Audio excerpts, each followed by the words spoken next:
चलिए आज का टॉपिक स्टार्ट कर लेते हैं। देखिए आज का जो आपका टॉपिक है वो है बाल विकास की अवस्थाएं। हम लोग पहले भी डिस्कस कर चुके हैं और इसमें डीपली डिस्कस करेंगे कि बाल विकास की अवस्थाएं क्या होती है, स्टेज ऑफ चाइल्ड डेवलपमेंट क्या होती है। बाल विकास की जो अवस्थाएं होती है उसमें सबसे पहला जो अवस्था होता है वो है प्रसव पूर्व अवस्था या प्री नेचुरल स्टेज, जो 9 मंथ तक होती है या फिर 280 डेज़ की होती है।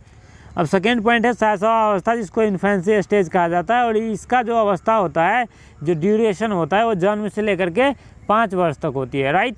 तो इसमें से आप लोगों को क्वेश्चंस बहुत सारे देखने को मिलेंगे, तो आप लोगों को इसको ध्यान से देखना है। देखिए इन्फेंसी स्टेज जो होती है, जन्म से 5 वर्ष की अवस्था, इस अवस्था में शिशु पूर्ण रूप से माता पिता पर निर्भर रहता है, उसका व्यवहार मूल प्रवृत्तियों पर आधारित होता है। देखिए जो बच्चे होते हैं 0 से लेकर के 5 वर्ष तक, 0 नहीं कहेंगे उसको, जन्म से लेकर के 5 वर्ष की अवस्था, वो पूर्ण रूप से माता पिता पर या फिर पेरेंट्स पर डिपेंड होते हैं। उसको कहीं पर गोदी में ले जा करके छोड़ दो तो वहीं रह जाएगा, राइट। इस अवस्था में क्यूरियोसिटी ज़्यादा होती है, कुछ जानने की जिज्ञासा, कुछ समझने की जिज्ञासा बहुत ज़्यादा होती है कि आखिर ये चीज़ है तो क्या है। किसी पक्षी को फर्स्ट देखेगा तो बताएगा ये क्या है, ये क्या है। तो इस तरह की जिज्ञासा बच्चों में देखने को मिलती है। उसके बाद नेक्स्ट है, इस अवस्था में सेल्फ लव की भावना होती है, यानी कि बच्चा जो है सो खुद से ज़्यादा स्नेह करता है। आप कुछ चीज़ उनसे मांगोगे तो वो नहीं देगा। जैसे कोई बच्चा लॉलीपॉप खा रहा है और यदि आप उनसे मांगना चाहोगे तो वो आपको नहीं देगा, वो सेल्फ लव की भावना दर्शाएगा वहाँ पर, यानी वो खुद के लिए ही खाएगा, राइट। अब नेक्स्ट है, इसे खिलौनों की आयु कहा जाता है। देखिए जन्म से लेकर के 5 वर्ष की अवस्था में क्या करता है, बच्चे पढ़ाई लिखाई तो होती नहीं है या फिर ज़्यादा माइंड डेवलप होता नहीं है, तो इसमें क्या करता है, बच्चे खिलौने से ज़्यादा लगाव रखते हैं और उनको खिलौनों से ज़्यादा प्यार होता है। तो बच्चों को खेलने देना चाहिए इस अवस्था में, राइट। इसमें बच्चा अनुकरण द्वारा सीखता है, इमिटेशन के द्वारा सीखता है।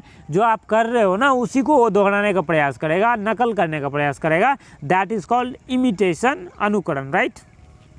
और इसके द्वारा बच्चे सीखते हैं। उसके बाद है, इसे अतार्किक चिंतन की अवस्था कहा जाता है, यानी कि बच्चा अगर कुछ करता है या कुछ बोलता है तो वो तार्किक रूप से सोच करके नहीं बोलेगा, अतार्किक रूप से उसको जो आएगा मन में वो बोल देगा, राइट, या फिर वो कर देगा। कभी कभी तो ऐसा देखने को मिलता है जो बच्चे के हाथ में अगर कुछ धारदार चीज़ हो उसको भी पटक करके भाग जाता है, भले ही सामने वाले को लगे कटे खुटे, उससे ज़रूरत नहीं होता उसको, राइट। अब चलते हैं नेक्स्ट पॉइंट पर। देखिए आप लोगों का जो नेक्स्ट पॉइंट है, थर्ड पॉइंट है बाल विकास की अवस्था है कि वो है बाल्यावस्था, चाइल्डहुड स्टेज। इसका जो ड्यूरेशन होता है ये 6 से 12 वर्ष तक होती है, राइट। देखिए इसे तार्किक चिंतन की अवस्था कहा जाता है, क्योंकि जब बच्चे बाल्यावस्था में प्रवेश कर जाते हैं शैशवावस्था के बाद, इसमें धीरे धीरे बच्चे क्या करते हैं तो तार्किक सोच करना स्टार्ट कर देते हैं, ठीक। इसे आरंभिक स्कूल की अवस्था भी कहा जाता है, यानी कि इस स्टेज में जाने के बाद बच्चे स्कूल जाना स्टार्ट कर देते हैं। अब देखिए इसे स्फूर्ति की अवस्था भी कहा जाता है। जब बच्चे बाल्यावस्था में होते हैं तो उनको बहुत ज़्यादा स्फूर्ति, खेलने में, कूदने में, किसी से लड़ाई करने में या फिर दौड़ने में बहुत ज़्यादा चुस्त एंड दुरुस्त होते हैं, राइट। अब नेक्स्ट पॉइंट है जो इसे खेलों की अवस्था कहा जाता है, यानी कि बाल्यावस्था में ना बच्चे खेलना बहुत पसंद करते हैं। आप लोगों को डिस्प्ले पर ये देख रहा होगा, ये बच्चे लोग खेल रहे हैं क्योंकि ये बाल्यावस्था के बच्चे हैं, राइट। इसे टोली की अवस्था भी कहा जाता है। आप लोगों को इस चित्र में देख रहा होगा, एक टोली में बच्चे खेल रहे हैं, यानी कि ग्रुप में या फिर समूह में खेल रहे हैं, तो इसे टोली की अवस्था भी कहा जाता है। और इसे जीवन का अनोखा काल कहा जाता है, क्योंकि इसमें बच्चा जितना मर्जी चाहे एंजॉय करता है, भरपूर खेल खेलता है या जो मर्जी होता है वो करता है, यानी कि फुल रूप से नेचर का जो आनंद होता है वो उठाता है बच्चे, ठीक। अब बात कर लेते हैं नेक्स्ट अवस्था की। नेक्स्ट अवस्था है किशोरावस्था, जिसको एडोलसेंस कहते हैं अंग्रेजी में, राइट। ये अवस्था जो 12 से 18 वर्ष तक होती है, इसे जीवन का सबसे कठिन काल कहा जाता है। देखिए किशोरावस्था जो होती है ना, किसी भी बालक के जीवन का सबसे कठिन काल होता है, क्योंकि किशोरावस्था में बहुत सारे फिजिकली, मेंटली प्रेशर का सामना करना पड़ता है। बहुत सारे हार्मोन्स चेंजेस होते हैं किशोरों में, इसीलिए इस काल को कठिन काल कहा जाता है। इसे संघर्ष, तनाव, आंधी, तूफान और उलझन की अवस्था कहा जाता है। देखिए यहाँ पर मिसप्रिंट हो चुका है, ये होगा अवस्था।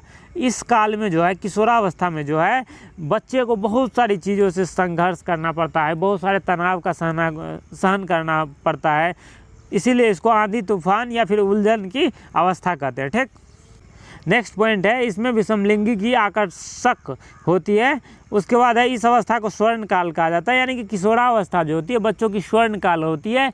इसमें फिजिकली ग्रोथ होता है, मेंटली ग्रोथ होता है, हर रूप से बच्चे विकसित होते हैं। ठीक, इस अवस्था में वीर पूजा की भावना होती है। वीर पूजा का मतलब होता है जो लड़के हैं वो हीरो को अपना आइडल मान के उस तरह उसका कॉपी करना स्टार्ट कर देंगे, यानी कि खुद के बॉडी शॉडी पर वर्क करना स्टार्ट कर देंगे। राइट, इस अवस्था में बच्चे अब्स्ट्रैक्ट थिंकिंग करते हैं। अब्स्ट्रैक्ट थिंकिंग का मतलब होता है अमूर्त चिंतन, तार्किक रूप से सोचना जिसको कह सकते हैं, यानी कि ये लॉजिकली कुछ भी सोच सकते हैं, लॉजिकली कुछ भी कल्पना कर सकते हैं, इसको अब्स्ट्रैक्ट थिंकिंग कहते हैं। राइट, तो ये थी आप लोगों की बाल विकास की प्रमुख अवस्थाएं। आई होप आप लोगों को समझ आई होगी तो वीडियो को लाइक कर देना, चैनल को सब्सक्राइब कर लेना यदि नहीं हो तो, और अपने दोस्तों के साथ शेयर भी कर देना। मिलते हैं नेक्स्ट क्लास में, तब तक के लिए जय Hind, all the very best and keep learning.